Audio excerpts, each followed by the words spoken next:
کہ بلوچستان میں دہشت گردی کے مختلف واقعات میں 33 افراد جاں بحق ہو گئے۔ موسیٰ خیل میں دہشت گردوں نے ٹرکوں اور بسوں سے اتار کر 23 افراد کو فائرنگ کر قتل کر دیا۔ 2 افراد زخمی بھی ہوئے۔ مسلح افراد نے 10 گاڑیوں کو بھی نظر آتش کر دیا۔ کلات میں فائرنگ سے پولیس انسپیکٹر اور 4 لیویس اہلکار جاں بحق ہو گئے۔ ہوٹل اور گھر پر حملے میں 3 افراد جان سے گئے۔ مستونگ میں لیویس تھانے کو نظر آتش کر دیا گیا۔ بولان میں ریلوے پل کو دھماکے سے تباہ کر دیا گیا۔ سیکورٹی فورسز نے صوبے بھر میں دہشت گردوں کے خلاف بھرپور کارروائیاں شروع کر دی ہیں۔ مختلف آپریشنز کے دوران 12 دہشت گرد مارے گئے۔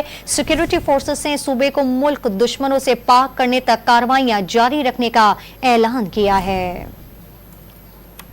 دہشت گردوں نے بلوچستان کو نشانے پر رکھ لیا۔ موسیٰ خیل کے علاقے راڑا شم میں مسلح افراد نے بین صوبائی شاہراہ پر ناکہ لگا کر ٹرکوں اور بسوں میں سوار افراد کو اتارا اور شناخت کے بعد ان پر فائرنگ کر دی۔ اسسٹنٹ کمشنر کے مطابق جاں بحق افراد کا تعلق پنجاب سے بتایا جاتا ہے۔ ایس ایس پی موسیٰ خیل نے بتایا کہ مسلح افراد نے 10 گاڑیوں کو بھی نظر آتش کیا۔ پولیس اور لیویز نے موقع پر پہنچ کر لاشوں اور زخمیوں کو اسپتال منتقل کیا۔ کلات میں کوئٹہ کراچی قومی شاہراہ پر سیکورٹی فورسز اور دہشت گردوں کے درمیان جھڑپ میں پولیس انسپیکٹر اور 3 لیویز اہلکار جاں بحق ہو گئے۔ فائرنگ کے دیگر واقعات میں اسسٹنٹ کمشنر اور 5 لیویز اہلکار زخمی ہوئے۔ کلات میں ہی دہشت گردوں نے قبائلی شہری کے ہوٹل اور گھر پر بھی حملہ کر دیا۔ واقعے میں 3 افراد جاں بحق ہوئے۔ مستونگ میں دہشت گردوں نے کھڈ کوچا لیویز تھانے پر حملہ کر کے اسے نظر آتش کر دیا، جس سے تھانے میں موجود گاڑیوں، موٹر سائیکلوں اور ریکارڈ کو نقصان پہنچا۔ تھانے کے قریب سے ایک نامعلوم شخص کی لاش بھی ملی۔ تھانے پر حملے میں تمام اہلکار محفوظ رہے۔ بولان کے علاقے دوزان میں ریلوے پل کو دھماکے سے تباہ کر دیا گیا۔ ریلوے ذرائع کے مطابق دھماکے میں